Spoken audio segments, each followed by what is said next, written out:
Broadcasting live from the Business Radio X studios in Atlanta, Georgia, it's time for Atlanta Business Radio, spotlighting the city's best businesses and the people who lead them.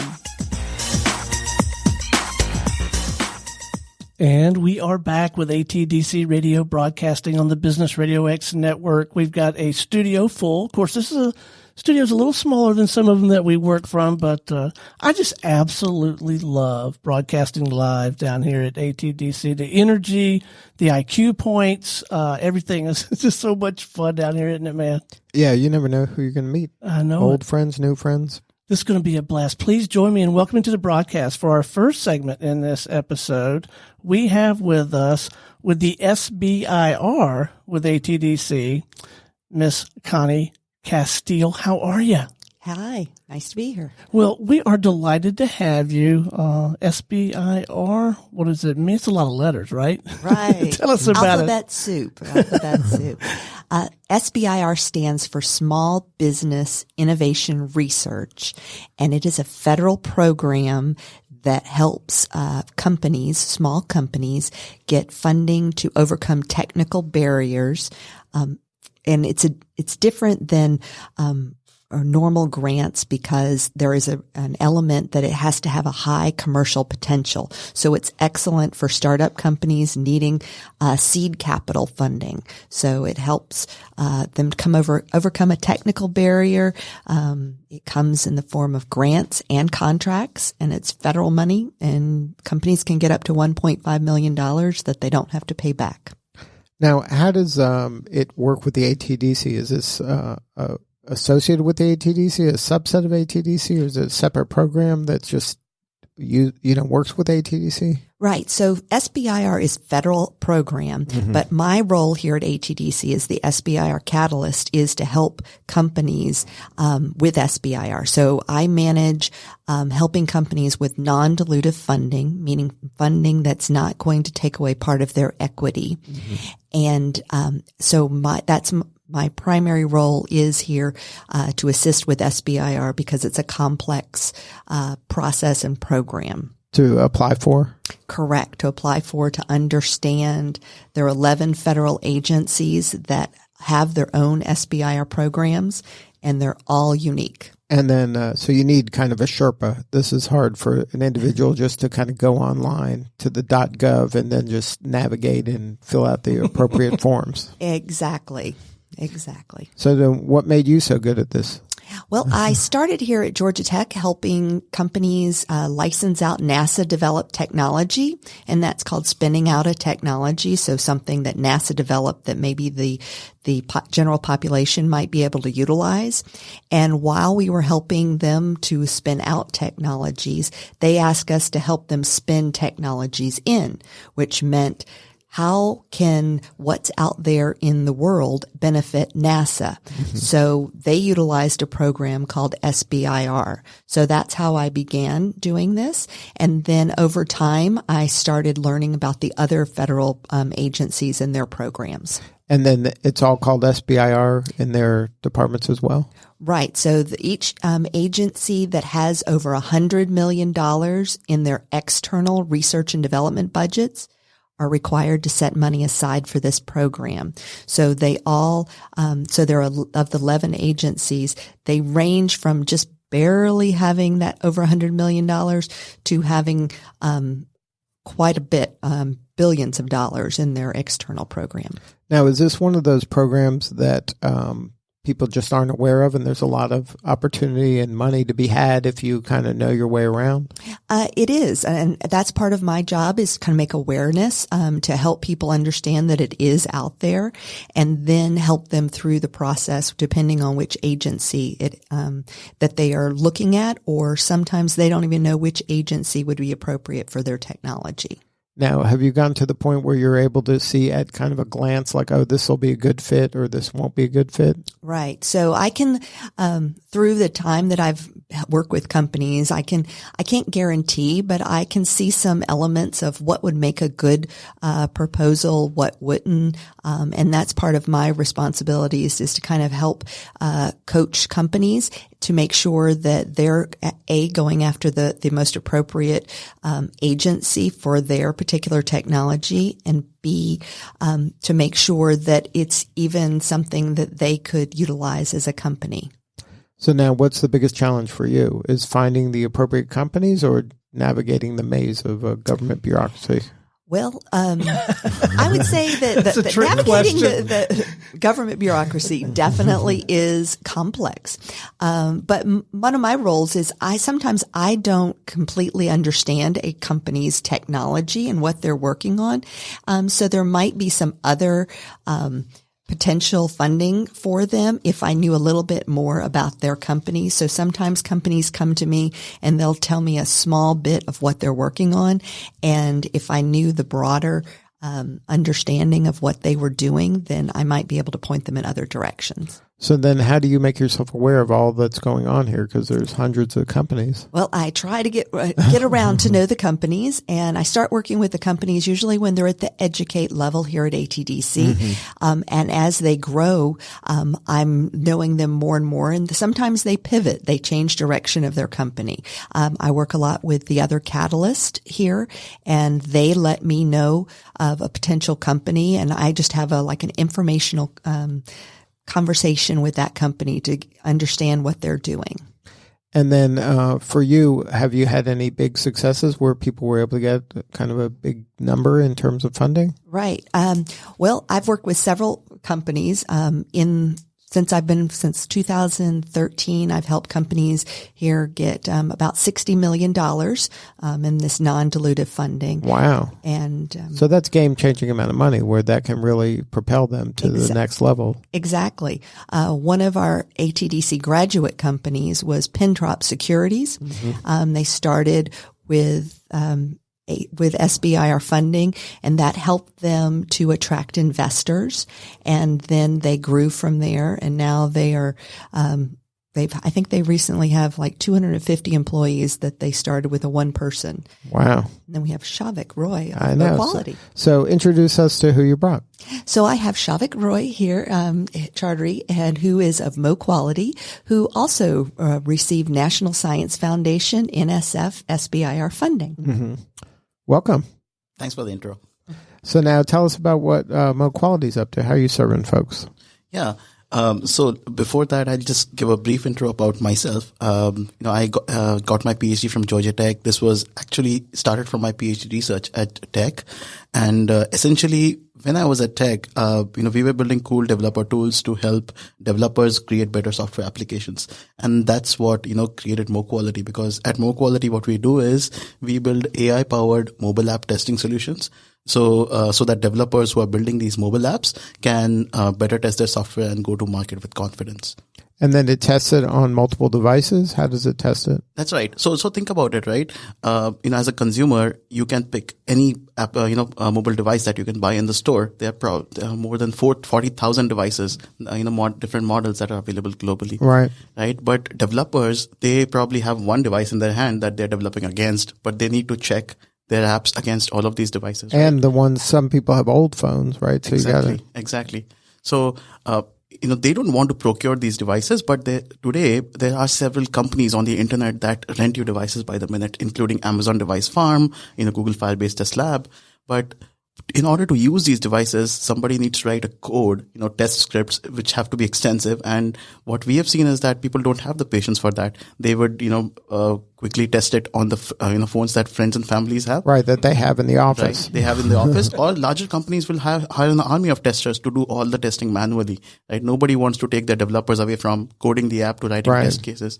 So that's where we have developed an AI solution that takes that app, crawls through it on different devices. We call it robo testing, and it helps them find bugs faster and launch their apps with confidence. So then, what was the reason that you said, you know what, let's play out this SBIR instead of just doing it the more conventional way?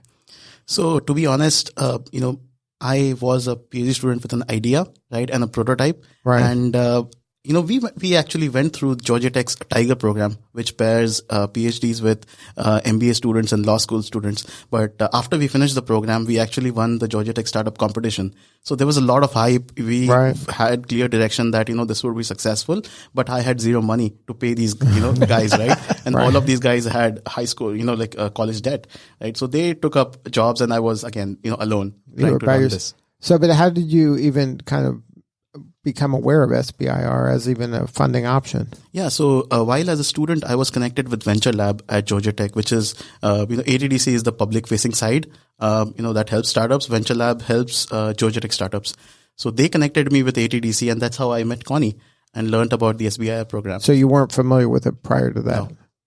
I was familiar with government grants, but all of that money comes to Georgia Tech, and that's mainly for doing academic research, right? Now we were funded by NSF before. My PhD advisor has tons of grants, right? But that is federal funding, meant to actually, work on developing, prototypes and writing academic papers. You can't use that for commercializing tech, coming out of university, and SBIR was a perfect bridge for us to take that technology from Georgia Tech, license it, and build a company to actually develop it further and take it to market.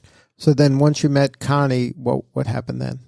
So once I met Connie, there was... Your life changed. The heavens parted and the doves flew up. To be honest, the first time I went to her, she was like, hey, this is just an idea. We need to write a proposal. And that took, some time for me to understand what would sell. Because at the end of the day, NSF wasn't going to fund any research project. They were going to fund a business idea, right? So we had gone through the, business plan competition. So we had like some bits and pieces.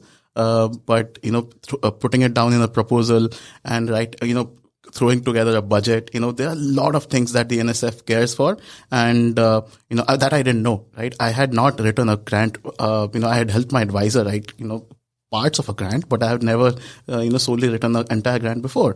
So there was this Connie, who had all of this experience and examples from previous startups that had got funded, guiding me. So with her guidance, with some of my friends at Georgia Tech who had gotten SBIR before, I was successfully able to put this grant together and get it funded. So now what was the process of just filling out the application? Is that something you just knock out in an afternoon or like 15 minutes? So luckily, we had a research paper, which actually provided the technical pieces of the grant. But the grant essentially is, not just the idea, but also how will it have a broader impact on society? How will it help consumers? How will it create more jobs? How will, this take forward? And, so that was all the different pieces that I had to figure out. And, without the help from ATDC and Connie, I probably would have had a shitty proposal, and I don't know if I would have got it funded. So now, so you think if you were on your own and you stumbled across this on the internet, SBIR, oh, this sounds good, you think that you couldn't have done it on your own without help? There is a huge, friction because you don't know, because if trying to do it the first time, if you have, help and guidance from folks who have done it before, who have seen several proposals, you actually, get a lot of more confidence, right?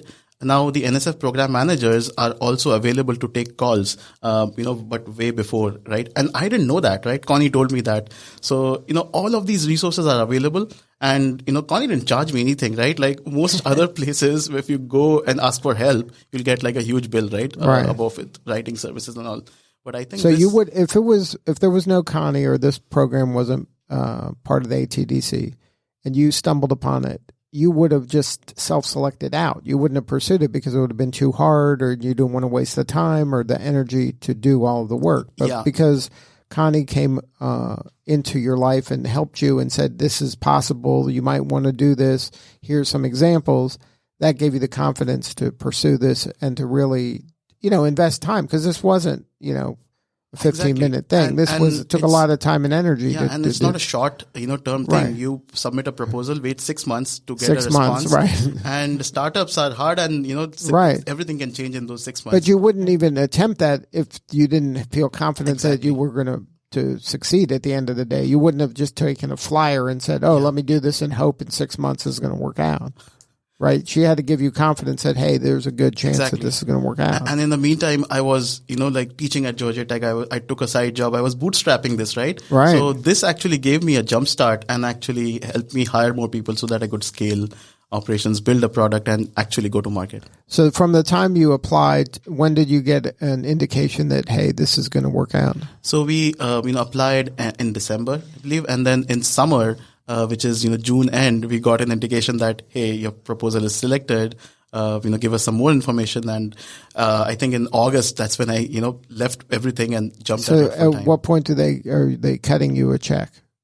So NSF is, you have to register on their website, and then, that whole process is there, but it's very short, right? They tell you end of July that, hey, end of June that start from July, right? So it's very instant. So once you're in, then the funds are released pretty quickly? Yeah. Funds are released pretty quickly. And it depends on... Tell me what that was like when the fund transfer occurred. That was high fives all around, right? So for me, I had never dealt with so much money before, right? I was a grad student paying really small money. So I felt like a really big sense of responsibility. What they do is they hold it in their account, and then you can transfer it to your bank account. So I was like, no, I don't want to get all of this money. I'll take it in pieces. Right. And then, but with that, I think it gave us this, huge sense of resource, right, that we could use. Now, of course, you can't use it for non-R&D stuff, right? So you can only use it for research and development. But it helped me get the initial engineers. And I went back to Georgia Tech to hire some of the, PhD right, the same there. Students that probably helped you early on, Yeah, right? And one of them actually decided to drop their PhDs and join. Wow. So then you feel a sense of responsibility for that too, well, right? Exactly. Right. But it's also just not the money itself. It's what came with the money, because then you were able to attract investors from. Exactly. Also, they just don't give you money and leave you, right? They actually have a workshop. So I had to fly to DC to attend a 2-day workshop where they tell you about customer discovery. Some of these things I'd already learned at ATDC. Right. But still, it is at a national level. It's sponsored by the government, right? So there is a lot of responsibility with that money. Right? So now, when you get the money, now you get more resources, and then now you're building the dream, right? Now it's coming to fruition. What stage are you at right now? So since then, we went through an accelerator, Techstars. We used that to scale our company, grow even further. Last year, we raised a seed round of $2.5 million, and now we are actually in the ATDC signature company. So right. So you started ATDC, kind of briefly went away, then came back. Yeah. So you feel very strongly that ATDC has been instrumental, right? This definitely wouldn't have occurred without their help. Yeah. For sure, right? So ATDC has these 3 different levels, right? Educate, Accelerate, and Signature. Mm-hmm. So I think they are really good, and nicely aligned with, a company's life cycle, because at the start, everybody has an idea, right? Right. They need the education. Then we became Accelerate when we got SBIR and we got our first customer, right? And then when we went out, got, VC dollars, and, we showed that, hey, we have runway, we have a big team. Then we came back in as a signature company. And then was there any kind of doubt that you would come back at that point? Because you had more choices at that point. No, for us, this was always home. We started at Georgia Tech. This is a place we called home, because most of our talent that we get is from across the bridge, right? Students wanting to intern with us or working part-time. We also have active collaborations with Georgia Tech. So we couldn't think of any other place than this. And then, so what do you need more of right now? How can we help? If you know any app developer who's trying to go to market, we have a very fairly inexpensive and, almost free solution that they can use to make sure that their apps are well tested. So if you know any app developer that's planning to launch their app, send them to MoQuality. We'll help them out, make sure that they get their initial early adopters, and that the early adopters have a good experience with their app. And then what's the website? It's MoQuality, MoQuality.com. Connie, you must be so proud, right? These are the stories that are why you do this, right? This is why you get up in the morning. Definitely. And Shauvik is one example of companies that have benefited. And it, as I was saying a few minutes ago, that it not only is the money that helps them have cash in their pocket to complete the research, but it gives them more confidence. It helps them be introduced to investors, and it helps overcome those, what we could say, de-risk technology. Right. So it is more attractive to investors. Because it's been vetted by the government. Exactly. It's almost there. It's so almost it just there. needs kind of like that next level push. Right. So now this is what you do full time, is just help the folks navigate SBIR? That is correct.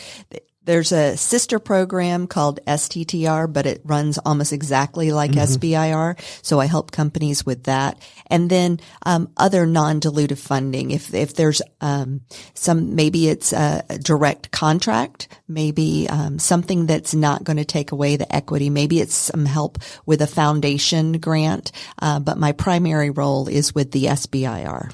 And you can tell pretty quickly, just if you learn more about kind of what they're up to, if these kind of programs are a fit and they should pursue this kind of grant. Exactly. I ask them some key questions to understand where they are now, where they hope to be, their timeline, and things that they have to overcome. And so it's a lot of back and forth questioning, and then educating them on different aspects of their company, because as Shauvik was saying, sometimes I have people that come with ideas, but they haven't thought through what's the commercial potential of this. And that's needed in order to get the grant. So now if somebody wanted to kind of connect with you, what's the best way to find you? Sure. I have a What is SBIR that is once a month. I was on Mondays and now we're switching it to Tuesdays. But it's a 1 hour high level overview, that they can go to the ATDC.org website and look at the calendar and sign up for the next one. And I think the next one is August. I don't have the date in front of me, but that's all on the website. Exactly. And they can find you or SBIR if they search for your name or SBIR on the website. Right, exactly. So I'd like people to come to this overview session first. It's just a 1 hour. And then when we can sit down and have an appointment one-on-one. And that way they can then share with me what they're working on. So we're not spending the whole time talking about what is SBIR. Right. And then that's required kind of in order for you to really give them good information. You need good information, right? Exactly. And then we can discuss all the possibilities, and sometimes it might not be right for them right now, but it might be in the future. So I've had companies that have met at first and then they have come back later on the road and they say, now I'm ready to pursue this. Well, congratulations on the success and the momentum. And like Lee said, you must just be beaming with pride. I can tell that you find this incredibly rewarding work, don't you? Oh, definitely. I love to see companies that I can track from when they start as a PhD student, for example, and go all the way to being a successful company. Well, and we love to hear and share these stories. So let's make a point of capturing some of these stories as we go along. Let's do this again periodically, yeah? Sure. Anytime. All right. Hey, stay with us. We're going to visit with one more guest. Thanks. All right. There's some debate, Lee, about how to pronounce this gentleman's last name because our producer didn't ask him before we went on air. So we're going to let him pronounce his own last name. But please join me in welcoming to the broadcast now IoT and manufacturing startup catalyst, Kenji. How are you, sir? Hello, I'm Kenji Takeuchi. So you're Kenji. Kenji's fine. Welcome to the show, man. Did you learn anything in that last segment? Oh, yes. I learned about a great company. And I already knew how great Connie was doing. So that was reaffirming. So how's your SBIR grant coming along? Oh, boy. I know somebody. If you haven't made any progress, I got somebody for you. Okay, you know someone. So tell us about your work here at the ATDC. Well, I'm a catalyst focusing on IoT and manufacturing. So Internet of Things, that's a buzzword we're hearing a lot about. Can you kind of educate our listeners about what specifically that is? Sure. The Internet of Things is when you have a physical device, sensors, and other type of products that are connected to the internet through cloud services and connectivity. But we're seeing these sensors and devices put all around our environments, connected cities, connected cars, connected homes, businesses, workers, people, health. And so this connectivity of devices to the internet is creating new business models, is gathering new data. It's making all types of opportunities for the consumer and for businesses. So now it seems like to a lay person that they're just putting the internet on all kinds of things that I'm not understanding why they're connected. Like why is that a good thing? My refrigerator is connected to the internet. Well, that is one of the examples of maybe more. Some people would think it's trivial, but maybe some don't think it's maybe trivial. I'm not aware of the benefits of that. But that particular solution, maybe some people, would find that important. But I think it's more the concept of making, devices smarter and connected. And, what's interesting about it is that once you get this connectivity, you can gather data and share that data or, cross correlate that data with other sets of data that may give you new insights and new discoveries and new businesses and ways to help people. So I think one of the driving forces of it, other than the convenience of the information for the consumer, is, what are we going to learn tomorrow from all these different data sets who knew that they mattered and meant something together and can do important things together. Now, how does the Internet of Things kind of balance the people's privacy? Oh, yes. I think that's probably one of the hotter questions with Internet of Things is privacy and security. Right, because you're capturing a lot of data.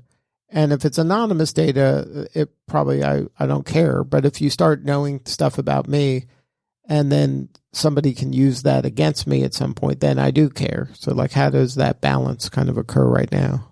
Well, I think the base philosophy is that it should all be anonymous and it should be used for the good of the consumer and add value to them. But you are right that, in instances you may agree to allow your information to be used by the service that you're using. And in those cases, some may feel that's, intruding on something that they want to be private. So I think, people could be more careful about what they agree to, or the industry is going to just change and make everybody feel, well, not everybody, but most people feel more comfortable. But it's challenging. I don't think that there's a simple solution that's going to be able to be described easily. Now, is the genie out of the bottle?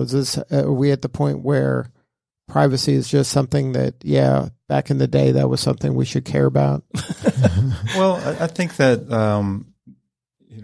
again, I'm not an expert on exact demographics, but, my feel is that those that are maybe younger or growing up today will be used to certain things being public. And they see the value of those things being public, like their social media experiences. So I think that, in a way it is out of the bottle, but I think society will get used to certain things being public, and then certain things that are public or non-private now, and that nobody likes will that'll you change. Think it'll just kind of regulate itself? I think it'll regulate itself. I think through policy and through just consumer behavior and other driving forces. So then how did you kind of find yourself here at the ATDC? What was your background? Well, I had a startup company a while back and, really did enjoy being an entrepreneur and had the interest in the startup community. And then my company got acquired and stayed in the Fortune 500 world for quite a while. And once I had a opportunity to kind of re-engage into the local startup community, I came immediately back to ATDC, where I was very familiar with, and looked to get involved. And I was lucky enough to have a role here as a catalyst. So then, what's your day-to-day role as a catalyst? So are companies coming up to you and say, "Hey, I have this idea. Can you help me with that?" Or what do you do as a catalyst? I think. As we mentioned before, there are multiple stages of companies. We have our educate very early stage and accelerate that are more in the middle, and then our signatures that are more mature. And so, yes, I think at all levels, I have companies that I actively, try to engage with and learn what they're doing, and vice versa. They come to me, and at those different levels, they have different questions, but essentially, they are, have physical devices. They want to know how to leverage the Internet of Things for their products and their roadmaps. And they also may have questions about how do they manufacture those products and scale them and prototype them.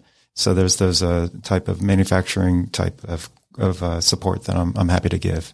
And then do you find yourself making connections, helping them kind of take their idea or even their prototype to the appropriate people to help them get to the next level? Is that part of your role as well? Yeah, definitely. We have partners at ATDC that are manufacturing partners. We have legal partners that help patent, physical products. We have partners that are electronic distributors that have different components and can suggest the right parts for prototyping and the right components for mass production. So, and I'm always trying to connect those dots and be a connector for the companies that I'm helping. Now, are you seeing, they're talking about 5G coming online shortly. Is that going to take this to a new level when that happens? Definitely. I think 5G. What is stuff about 5G that maybe we're not understanding yet, or what possibilities are going to occur when that kind of comes online? Well, I think, my, simplistic view of 5G, because I'm not a particular 5G expert, is that the incredible bandwidth that and ubiquity of the signal, mobile based data access is going to allow for devices, Internet of Things devices, to connect very easily to the network. But these high bandwidths is what may be the game changer. With the high bandwidth available, video is a very common, sensor, if you call it that is being utilized for Internet of Things and business models. And so business and other type of streaming data become very possible and very economic through 5G networks. And so you're bullish about the whole industry, this whole channel of Internet of Things. You think it's going to be more and more. We haven't hit peak Internet of Things. Well, that's funny. Just recently, I was wondering where Internet of Things was on the Gartner hype cycle, if people are familiar with that term, and it's probably just past the peak. And so I do think that the hype is definitely at the peak. It seems to be, according to Gartner's, that it may be coming, a little more realistic in the industry about what it can and can't do. But I am definitely, positive and sure in myself that the Internet of Things will drive, a lot of future business, a lot of future opportunity, and very interesting solutions and products for consumers and businesses. So now, where does kind of self-driving cars and things like that fit into this? Well, it's definitely a category within the connected devices and Internet of Things, and so that's one of many categories that's taking advantage of this connectivity of physical to the cloud, and then all the data and analytics behind it. Do you think it's going to be one of those things where it's kind of gradually, then suddenly, where like we're talking about this and then all of a sudden they're going to be everywhere? I think so. I think it's already sneaking up on you, and in the sense that you're getting used to the connectivity around you. Like, I think maybe a couple years ago, 2-3 years ago, people were like, "There's no way I'm going to have an Alexa in my house. It's I don't want it listening to me." And then now it's like you can't live without it for many people that have had it for a while. And so that's, again, where the privacy, discussion comes back. I think people are getting used to the idea and see the ultimate benefit of it in their lifestyle, and versus the downsides of these occasional privacy issues. Now, are you finding that the university is doing a good job in preparing students to get involved in Internet of Things? Or do you think that's a gap in terms of education because it's so new and it's so fast moving? It's hard for the university to really serve that. That's a great question. I think from a science point of view, the universities, Georgia Tech certainly do a great job of electronic engineering and mechanical and manufacturing engineering and software and artificial intelligence, all the parts that are important for Internet of Things. But I couldn't say with certainty that that they or the university systems or education systems are doing great with how do they all work together, because Internet of Things is, for me, very interesting because of all those multidisciplinary, needs from the manufacturing, electronics, software. And so that integration of all those technologies, I think, is still relatively a unique skill, and which I think is partially why, what I do at ATDC was sought after enough to let me do it. So, right. And that's what I like to do is marry all those technologies. And be the bridge for people who maybe aren't thinking about using their product in this way or connecting them with different technologies that maybe they're not thinking about. That's right. If a company is traditionally a software company, they're just now starting to think about, how would sensors and devices help my business and customer experience?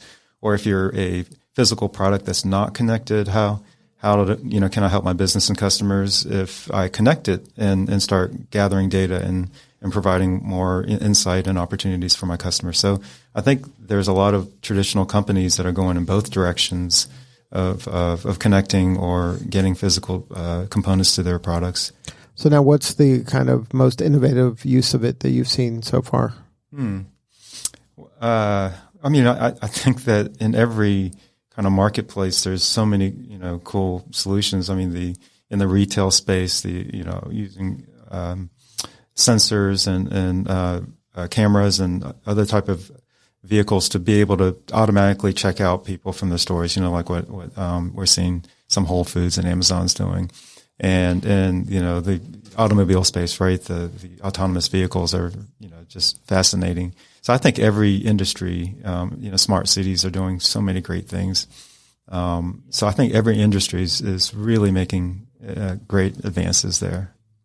And what do you need more of? Are you looking for more students, more ATDC companies to just kind of reach out to you to see if there's a fit, or maybe there's ways that they're not thinking to kind of broaden their mind in terms of what possibilities are out there? Yeah, I think I'm definitely always want to meet more companies that are interested in manufacturing physical devices and connecting it to the internet for the Internet of Things. So I'm always wanting more companies to engage with. I think it's fun, and I think it's great for this ATDC and the city and everything. And so I'm, the more the merrier. And if somebody wanted to get a hold of you, what's the coordinates for you?